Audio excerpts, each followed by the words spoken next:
No, when I got on the bus in Stockholm, I said to my host, my God, look at how many lesbians are on this bus. And she said, no, once women get to be over 40, they don't bother. I thought, this is great.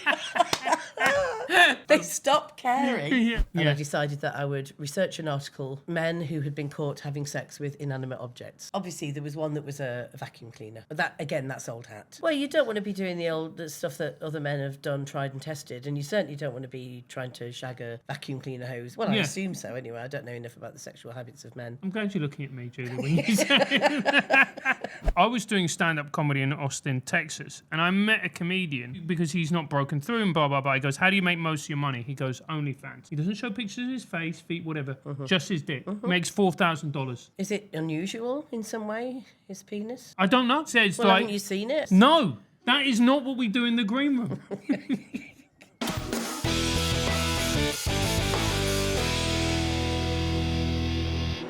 Hello and welcome to Francis Foster Sorts Your Life Out, the show where I indeed sort your life out.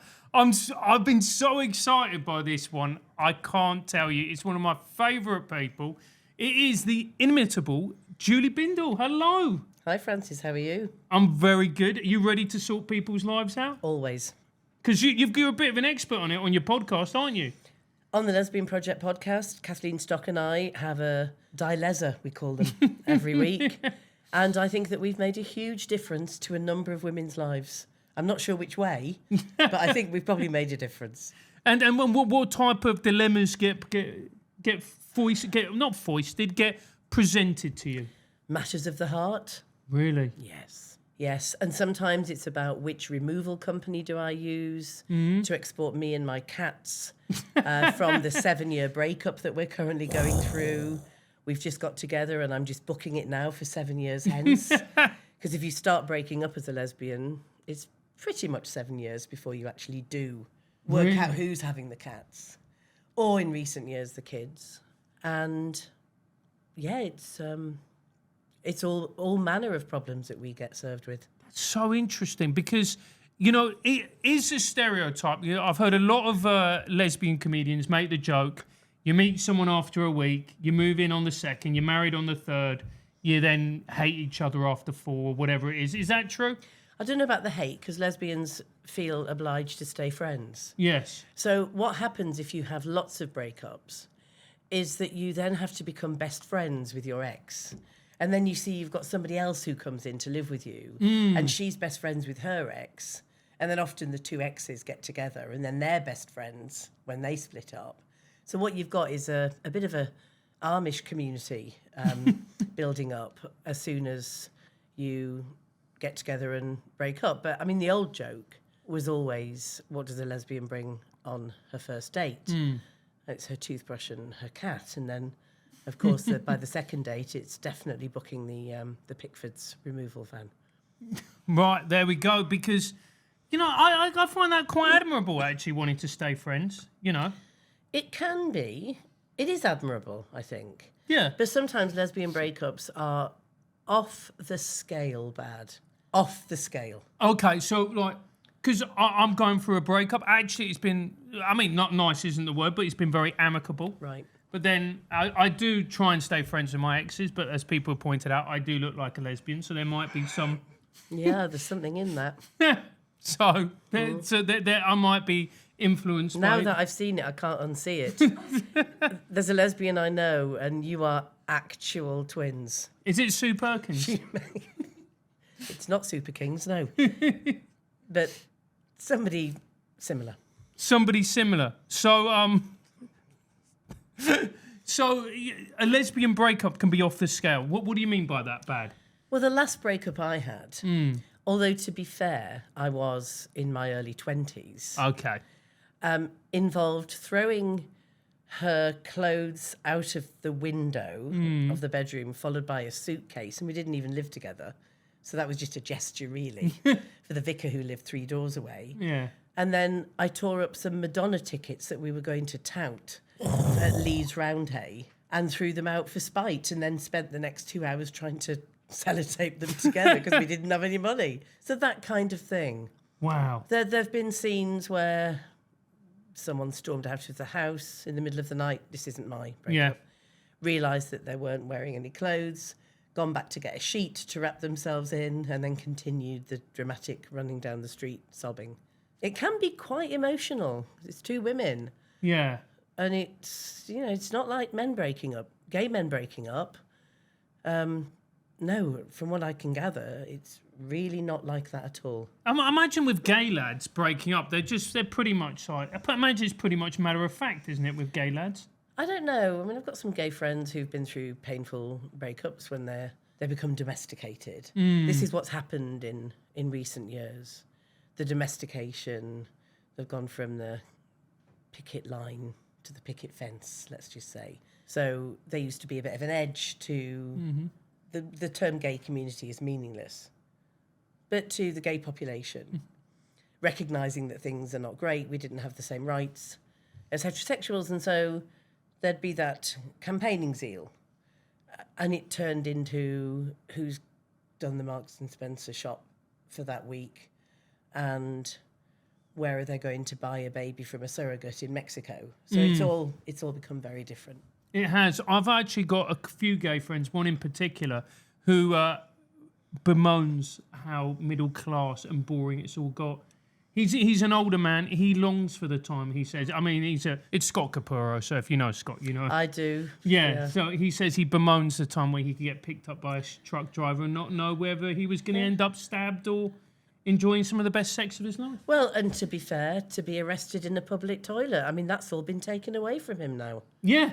What else is he supposed to do? Going to have to start doing ballroom dancing or something. Exactly. He's got a marvellous physique, so he'd be great at it. I'll tell you something about Scott. I went to see him decades ago, probably 35 years ago, in a gig, and he was headlining the show, and his support act was Graham Norton. Oh, wow. And I couldn't bear that man from the first second he opened his mouth, but I thought Scott was brilliant. And look what happened. Graham Norton became stratospherically mainstream famous. I know that Scott's successful, but really, that was the wrong way round. It is. Scott's a bit too edgy. I suppose so. Yeah. Yeah, you can't, make jokes about, paedophiles driving slowly around schools. Well, you can. Yeah, you can. Whether you're going to get on the BBC doing that, because they prefer their paedophiles behind the camera. Well, that's true enough, isn't it? Yeah. So there we go. But anyway, we've had a natter. Let's get the first question. Dear Francis, my mum said feminism has gone too far. I laughed. But now I'm wondering if I even know what feminism means anymore. I want equality, but does that make me a feminist? Or is that word now loaded with things I don't sign up for? Well, if feminism's gone too far, then I'm really sorry that we've pushed it to the extent where we're only having 2 or 3 women killed by men a week. It really should have stayed at the level that it was before feminists started interfering in that kind of thing. So apologies for that. Look, I mean, equality is pointless. So imagine that feminism was for equality. Yeah. First of all, we'd all have to move to Sweden or Finland, which Yes. would be a crime against humanity, as far as most of us are concerned. Why? Do you not like Sweden? I mean, Finland. No. You don't. Okay. Look. Beautiful ladies, Julie. Well, when I got on the bus in Stockholm last time I was there, I said to my host, who I was meeting, who is Swedish, I said, my God, look at how many lesbians are on this bus. And she said, no, once women get to be over 40 in Sweden, they don't bother. I thought, this is great. They stop caring. Yeah. And they're married, and so they stop dressing for men, and this is what you get. And I said, oh, right. So if you've got a 40, 50-year-old woman and she's out on the pull, how is she going to tell? She said, oh, the lesbians are all glamorous. They're all glammed up. There you go. Julie, come on. You've got the whole of Sweden waiting for you, darling. Definitely don't want that, because the food's terrible and it's too expensive and it's too earnest. Anyway, to get back to the point about equality, we'd all have to move to Sweden. Yeah. And then we'd have 50% female parliamentarians. Mm-hmm. And guess who would be heard? Guess whose voice would be the loudest? And guess who'd be taken more seriously? Even with 50-50, it doesn't work. What we need is complete and utter takeover, right? So No more. We can't be doing with this softly approach anymore. And I did say at one time, and unfortunately, my enemies and the enemies of common sense have got no sense of humour. This is what we found, right? Yeah. So the trans activists or the men's rights activists, they're all the same. And when I said, I had this plan, I had a really good plan, which is men don't know to behave themselves, domestic violence rates, femicide, child abuse, through the roof. So let's gather them all up and put them in one big holiday camp, Yes. but locked up. So you can give I the think men... I think this might have been done before, Julie, but carry on. No, it hasn't, you see, because the key word is holiday camp. Okay. In that you've got a choice of vehicles. So you could have a white van, you could have a skateboard, or you could have a boy racer thing. Yeah. It's up to you. But you can't obviously have access to the internet because of pornography and the like. All the wardens would be women. Okay. But women, I understand women love those men. There are even men I love that I would miss if they were in this holiday camp. So you can go in and borrow them like a library book. So a woman, if she wants sex with her husband, boyfriend, she can do that. I could go and hang out with my brother and, you know, have a nice time, or my mates, but then they go back at the end of the night. Now, when that interview came out, because obviously, this may surprise you to know it was tongue-in-cheek. Right, okay. I was accused of wanting to put all men in a Nazi concentration camp. 3 words, well, two of those words, which I had never uttered. Yeah. And in what Nazi concentration camp can you choose a vehicle to ride around in and have really nice food and be borrowed like a library book by a woman? I don't know of any. Anyway, that's my solution. That's your solution. That's your your solution is to put. Why would you ban pornography? Well, I don't talk about banning anything. But what In the camp, though, you would ban. Well, I would have to, because otherwise they'd be out of control, rutting each other. And remember, we've got female wardens, and they don't want to be seeing that on the screen walking past. So no, they're just going to have to sort themselves out another way. Really? Get back to using their imagination. I don't think that's going to work for men. Well, listen, if they're locked in my camp, it's going to have to work. It's going to have to Because work. we'll have spot checks. You're going to have spot checks. You know, people would rapidly go gay. Men would rapidly go gay, I think. Would you They'd be go all prison right? bent. Yeah, prison bent, exactly. Would you be in favour of that? If it was fully consensual and they fancied a bit of a rogering, then why not? Yeah. Would you be up for that, Jack, if you were in prison? He doesn't know. He's not in He's not in my prison yet. No. Let's not call it a prison. He's not in my holiday camp yet. I think he might enjoy himself. He might. Open know? yourself up to new experiences. That's what I say. Exactly. You don't know till you tried it. Don't knock it. I think there'd be a lot of men who are happier like that. I think actually there'd be, the men who really clamoured for harder, faster lockdowns. I think they'd be much happier in that kind of environment. Well, my gay male friends tell me that their sexual practices and, let's just say, enthusiasm for lots and lots and lots of sex is not because they're gay, it's because they're men. Let's just see how it works. Let's just try it. A pilot project. Julie's holiday camp. Beautiful. I think you might be onto something. I don't even know what the question is anymore. But we've answered the question. Equality is pointless. Yeah. If feminists have gone too far, I've apologised. More women clearly should be killed at the hands of violent men. Yeah. And otherwise, I think that we just carry on as normal, because what else am I going to do? Landscape gardening. I mean, I've got no other skill. Yeah. So this is me now stuck in having to do feminism. Yeah, I think you'd be a marvellous commandant for your camp. Well, we're not. No, we're calling me a Heidi High type head of entertainment. Yes. That would my role. That would be my role. No, would you like that, Jack? Of course. Yeah, good man. Right, let's talk about grooming. Not that kind, the proper kind. If you want to tidy things up downstairs without looking like you've lost a fight with a hedge trimmer, the new Lawnmower 5.0 Ultra in the white hot edition is the tool for the job. It's got skin-safe technology, dual blades, and even a light, because shaving your crown jewels in the dark is a terrible idea. Trust me, I've done it. Ooh, not good. It's waterproof too, so I can sort myself out in the shower and pretend I've got my life together. Of course I have. Look at me. Plus, the white and gold design, very slick. Looks like it belongs in James Bond's toiletry bag. There's a reason we've been working with Manscaped for 3 years now. Because they pay us. Of course they do. They're reliable like that. No, because they're the best.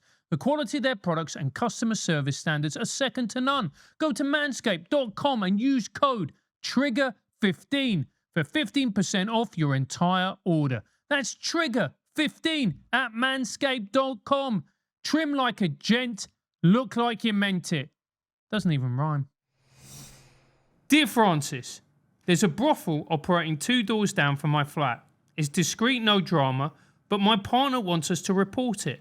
I don't know if I'm enabling something awful by ignoring it or just respecting people trying to survive. What would you do? Do you know, this is a true story. There is a brothel operating near where I live, about 5 doors down from me. I saw someone getting nicked, taken out of there. Red in the face, cuffs. And I looked at him and I thought, I'd rather get done for murder, mate. But why were they arresting him? Because although paying for sex is a strict liability crime, if you can show that the woman, because inevitably they're women, I mean, not 100%, but this brothel will be all women, unless they can show to prove that they're coerced in some way, which all the women are.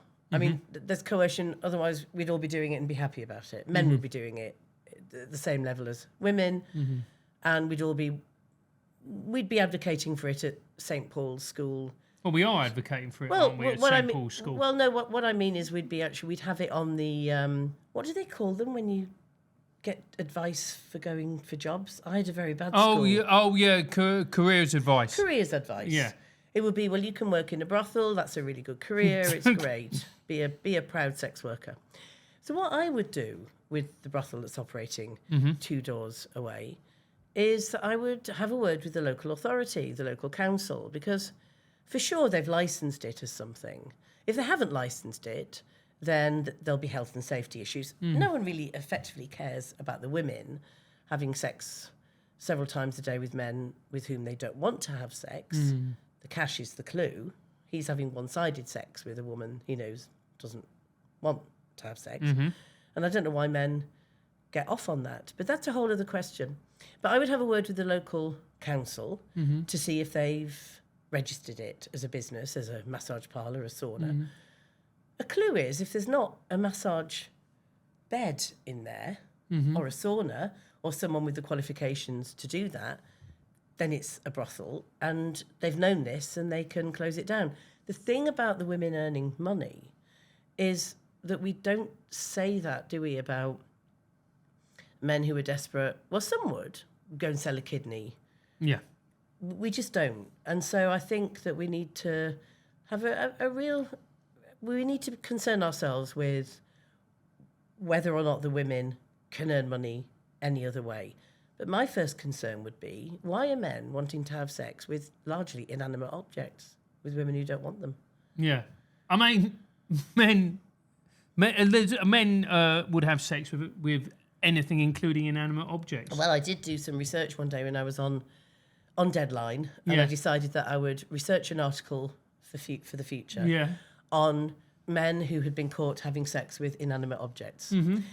There was one who was caught having sex with a pile of leaves, which I thought, how would that... Anyway, another... Depends if you like it crispy. I suppose so. There was another with, obviously, a traffic cone. That won't surprise you. No, I mean, that's a bit hack now, isn't it? I'm sure it's passé. There was one with a lamppost, and that's where I couldn't quite work it out. Ooh, how would that work? Obviously, there was a post box, naturally. And I could see that. Well, wouldn't like to receive one of those letters. Obviously, there was one that was a vacuum cleaner. But that's old hat. Yeah, I mean, you've got to. If you're going to be doing this stuff, you want to be at least be seen as avant-garde. Well, you don't want to be doing the stuff that other men have done, tried and tested, and you certainly don't want to be trying to shag a vacuum cleaner hose where other men have been. So, I assume so anyway. I don't know enough about the sexual habits of men when it comes to inanimate objects, but I'm glad you're looking at me, Julie, when you say that. My friend's brother was partial to a sofa. Yes, yes, I do. I did read an article that I'm glad it's since been taken down, because otherwise I would be tempted to be showing others that this actually does happen. The sofa cushion, Yeah. that very notorious article, and I don't want to give it any more publicity than it's had. I did feel very, very ill at the idea that you could be sitting on a sofa against that cushion and knowing Yeah. what had happened over the years. I mean, in this case, his brother, we'll call him Luca because that's his name. And it got to a point where he did it so often, it was a brown leather sofa. He wore it down. Yeah. We called it Luca's patch. Oh.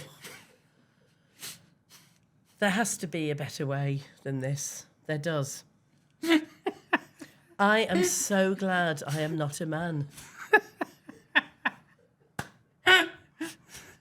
It's much more hygienic being a woman. It is. It is. Have we answered this dilemma, though? Because, go to your local council. There's no point going to the police. They're not interested. Licensing is what it's all about. Shame them at a public meeting where they have full council and say there are brothels operating in plain sight of a school, even if it's not in plain sight of a school. It's could be if there was a drone. And get it closed down and make sure that the women are supported through whatever agency is available for them, which will be nothing.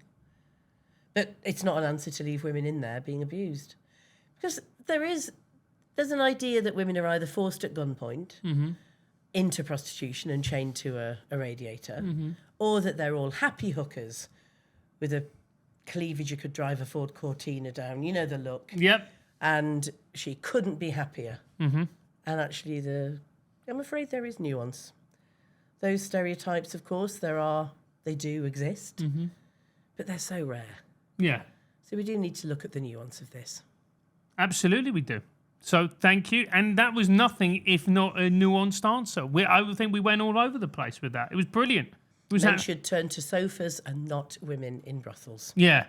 I don't know. I remember his dad being very angry because it was have a spare sofa.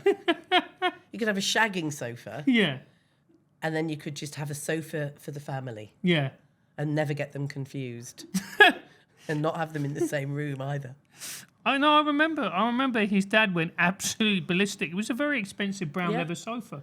Yeah. Well, you would, wouldn't you? Yeah. I mean, who cares about a traffic cone or a pile of leaves? Seen one, seen them all. Yeah. This was a quality sofa. And you know, and the worst bit about it, I think, is that he paid for his son to go to private school. You paid all that money, and you sacrifice the holiday in the Maldives. You send them to a good school. They're still rotting the sofa. Do they teach them nothing? The answer is probably not, Julie. No.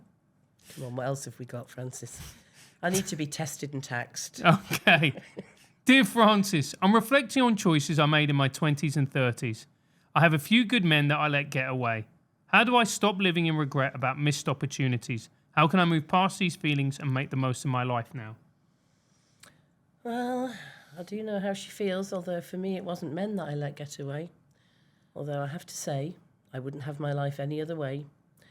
But there was a politician's daughter that I spent 2 days in a wine cellar with when her parents went away. We didn't come out of that wine cellar for 48 hours. But it wasn't to be, because her dad, a very well-known person at the time, household name, came back, and when he found out that a crate of his Chateauneuf de Pape had been opened and each half bottle just abandoned because we were looking for a better wine than Chateauneuf de Pape, not realising that because we'd acclimatised ourselves to bull's blood and Piat d'Or, that this was the best you were going to get. So, yeah, she was too ashamed of her behaviour, and we never met in that way again. Wow. So I hear this dilemma. Regrets are a terrible thing. Letting good men get away, unfortunately, the likelihood is that's all there are. That she's going to meet rat after rat after rat from now on. Because the chances that there are more than 5 or 6 good men that cross a woman's path in her lifetime, she's had them all at once, the fool. She should have staggered them. One in her late teens, one in her late 20s, and so on. She's buggered. Turn to lesbianism. Turn to lesbianism. I'm not sure this is the answer that she desires, Julie. Well, it may not be, but sometimes the truth is harsh, and sometimes you have to be cruel to be kind. And why not? Why dissing my people anyway by refusing to be a lesbian? Disrespecting my people? For what? For rats? Think again. I was on a date with a lady, and she was like, and she has echoed some of the similar points with you, and she said, you know, things are so bad with men out there, and they're getting worse, and the dating apps is incentivizing awful behaviour. Mm-hmm. And she was like, it's got so bad that I thought about whether I could be with a woman. And that's how bad it got. I mean, charming, isn't it? But we're talking about the rubber hitting the road, Julie. Yeah. It's like, you know, you've got to be prepared to go down the business end. And can you do that? It's not for everyone, my love.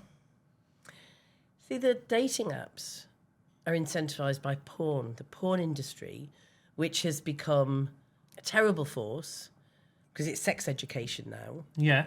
And let's have a little talk about erectile dysfunction.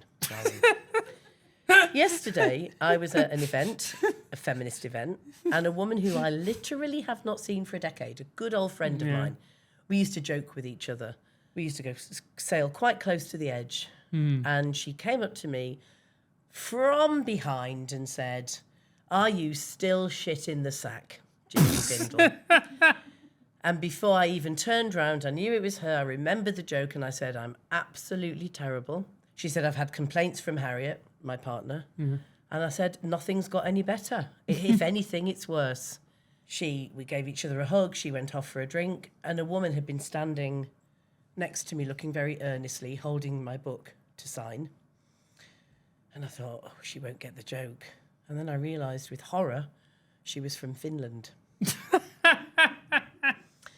And she said, I'm from Finland. She said, "I'm a psychotherapist and my expertise is sexual dysfunction." And I realised that she'd heard it and, having no sense of humour, had actually believed it. And I just said, "Oh, it's fine. I'm getting you help elsewhere." And then what did she say? She looked concerned and earnestly. And I signed her book and she went on her way. And now there's several people in Finland that think that I have had a serious sexual dysfunction issue for many a decade. Well, we're all getting to that age, aren't we? But anyway, pornography, it can, very habitual use, particularly in boys, young men. Some are now hitting the hardcore porn 8, 9, 10 years old. Mm-hmm. Much more likely to develop problems with regular sexual function. Much more likely than those that start consuming porn less regularly, maybe a little bit older. Yeah. So the dating app stuff, I have a very good friend who's unfortunately afflicted with heterosexuality, who is on the dating apps on a regular basis. And she tells me that she grades the men that she makes contact with as to whether or not they send her dick pics within the first 24 hours. And that's a low bar. I mean, a world-class limbo dancer would find it difficult. That bar is so low. But, you know, this is the interesting thing. So I was doing stand-up comedy in Austin, Texas, and I met a comedian, and I go, all right, and I said to him, because he's not broken through and blah, blah, blah. He goes, "How do you make most of your money?" He goes, "OnlyFans." He's a straight guy, and he makes all of his money. He doesn't show pictures of his face, feet, whatever, just his dick. Makes $4,000. I'm like, just your dick. Is it unusual in some way, his penis? I don't know. But he says, well, haven't you seen it? I mean, if it's flashing itself all over OnlyFans and he's making money from it. I do not go on OnlyFans, Julie Bindel. No, but has he not shown you a picture of his penis? No, that is not what we do in the green room. I don't ask him to whip it out. But it must be pretty extraordinary for him to be making all that money just from a picture of his schlong. Yeah, but I think it must be perfectly proportioned Right. for the gay community, because obviously Right. it's not going to be ladies. I can't imagine you, Julie, after a hard day's work, writing, campaigning, sitting down and going, right, let's have a look at these. No. But clearly there are some, if he's making £4,000, did you say a month? A month, yeah. Gosh. And they say romance is dead. Exactly, but it's not going to be women, isn't it? I can't. It's not. I mean, some women do consume porn. Some women consume porn with their boyfriends. Some initiate their own consumption. But I think the online dating thing is so linked in with porn sites and the algorithms, and so they share some of the same advertisers and sponsors and the like. I really feel for women that just want to meet, whether it's for dating, whether it's just a, sexual encounter or romance. It sounds like it's a horrible world, online dating. And for lesbians, it's pretty grim, because for every, I can't remember what the stats are now from one of the main dating sites that is aimed at lesbians, but it's about every 3 or 4 lesbians pop up are of the penist variety. So you've got a bit of stubble, more than the average lesbian, and you've got the bad syrup, and it's obvious what's going on. Yeah. And it's the head tilt. Hi, I'm Shona, and I'm a proud trans lesbian.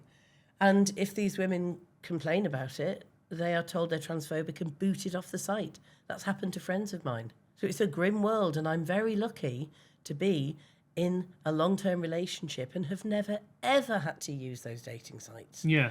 Because I can't imagine me on those sites. I really can't. Do you know, I think you'd clean up. I think you'd do well. I think you'd go on, you'd talk about your desire for the camps. I think there's a lot of women who would... Holiday camps, yeah. I think there's a lot of women out there who would agree with you. But they'd be like vinegar tits from Prisoner Cell Block H, wouldn't they? Or the one with the leather glove. Yeah. I mean, you might like that, though. It's never been my type, but... Yeah, maybe. But anyway, I hope we solved the problem. I mean, I think she could do worse than come to us with this. Become a lesbian. Join. I saw the dark side. What kind of side is it? Is it the light side? I think it's the desperate side for a woman like her. Yeah. I mean, who was it you were saying earlier that someone was having such a terrible time with men she even considered becoming a lesbian? My date. So she's halfway there. You may have encouraged more women than one into the community. You don't know, Francis. I'm sure I've encouraged more than one, Julie. All right, have we got time for one more, Jackie? Dear Francis, my boss told me she won't hire young women anymore because she's not risking another maternity leave. She's a woman. Is this what equality looks like in practice? I think I might surprise you with this answer. Go on. I've been on the board of various charities, and I've also been a consultant on 1 or 2 small to medium charities that do work on violence against women in the past, right? And I have seen, with my own eyes, during the recruitment process, some, and it's always middle-class women, very privileged, spoilt women, come into the women's charity world in order to have their babies. Right? So they think, that's a feminist organisation. They'll send me for yoga in my work time. They'll give me about 7 years maternity leave. And it's pretty horrible to do that, right? Stay working for the big bank that you were at before they can afford it, and push to get better maternity payouts and leave for those women. It must be a nightmare to run a women's charity, for example, or an organisation that already exists on a shoestring, and have to pay for middle-class women to fund their lifestyle choices. Because however much we love babies, we want babies, we've got children, it is a lifestyle choice. Nobody has a baby for the good of the world, right? It's a purely selfish act. And that's, I'm saying that in a factual sense rather than any judgmental or critical sense. But I do think that we need to overhaul maternity laws and rules and statutory payout, because it's wholly, I'm a great believer in the welfare state, and it's wholly inadequate. And we're talking about having some population crisis, and the pronatalists are going bonkers about how we're going to be a very old population and this is terrible, we need more babies. No, we don't. We absolutely do not. This planet is heaving. We don't need any more. So, I mean, not ever. Yeah. I'm not suggesting that no baby should be born from now on, because that might have an effect. Yeah. And it would probably melt the ice caps at the same time.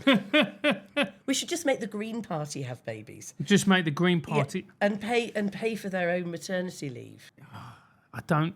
Actually, do you know what would happen if the Green Party had babies? The babies Actually, no, would... we don't want that. No, the babies would then rebel and become really right-wing. Yeah, but it might destroy the Green Party in the end. Do you know what? That would be wonderful. Do you think the babies would be born swivel-headed, like Maggie Chapman in Scotland? I was just telling your colleague earlier about how when I saw Maggie Chapman advocate for 8-year-olds to be able to transition from female to male or vice versa, that she looked in that moment like that scene in The Exorcist before her head goes fully 360 degrees. She was completely swivel-eyed. Yeah. Talking about it. There's something about the Greens. How have they moved from being the party of recycling and Christmas jumpers to just complete maniacs and cultists? How have they done that? So maybe they shouldn't be having all the babies. But to get back to the maternity leave thing, my mum never had maternity leave. Lots of women in working class 0-hour contract jobs don't have maternity leave. That's where I would start looking for improvement. That's our urgent task, I think. You know, when I was a teacher, there was obviously a lot of women in teaching. And I remember in the English department, my head of department was literally tearing his hair out because so many women would come in, get pregnant, and then he'd have to find, a substitute teacher or whatever else. To the point where it was every time a woman sat on a particular chair, she got pregnant. And he actually got the chair. Was that the sofa, the leather sofa that you're... Because there's a reason for that. I mean, if we want to look at scientific reasons behind it. Yeah, Luca has fathered many, many children. More so than the sperm donor, the documentary on Netflix, The Man with 1,000 Kids. Yeah. That could be that sofa. Yeah. That sofa could be that sperm donor. Exactly. You sit on it and boom. That's it. You're done. And I think that would be worse, actually, having Luca's kids over Green Party kids. And also, would it look half like a sofa when it came out? Would it have... Would it be able to press a button and its sides and its legs would go up? Yeah, maybe. Do you know, I've been on many a flight to Ibiza where I have been surrounded by women who look like sofas. Really? Yeah, with the kind of the leathery skin spent for 40 years on a sunbed. Sunbathing is an atrocity, don't you think? Yeah, it's terrible. When I left home at 16, for a very loving, happy family, but I had to get out and be a lesbian, so I had to leave Darlington. And my room's a 3-bedroom council house, so small rooms. Yeah. And my bedroom, I swear to God, I was out of that place for 5 minutes, and they moved a sunbed in. Yeah. This was in the late 70s. Yeah. What was that about? It's about looking glamorous and healthy. Well, my parents used to go, proud working class people, used to spend a week, pretty much, being fed through a tube on the sunbed before they went on holiday, so there weren't white people on the beach. Oh, yeah, you don't want to do that, because then you look English. Right. Because this is the interesting thing. In China, they all walk around with parasols, all the women. Yes. Because they want to look white, because if you've got a tan, it shows that you're a peasant who works in the field. Right. And if you are amongst a lot of black people, they want to be light-skinned because that is seen as to be more beautiful, is to be light, and dark-skinned isn't, which is obviously nonsense. The cool kids call it shadism, don't they? Yeah, or colorism. Colorism, that's right. But with white people, they want to be brown. But that isn't brown, is it? That teak mahogany look. So watch your woman on Benidorm, the hilarious sitcom. I can't remember which terrestrial channel it's on, but very, very funny, where you've got the woman in the shop mobility with a fag and a drink of whatever sort. Yeah. Her skin is perfectly shaded to that leather look. And then there's crevices with white Yeah. And then there's crow's feet that are white. Yeah. And it looks terrible. I tell you though, I have a story about a friend of mine who will be nameless. Mm-hmm.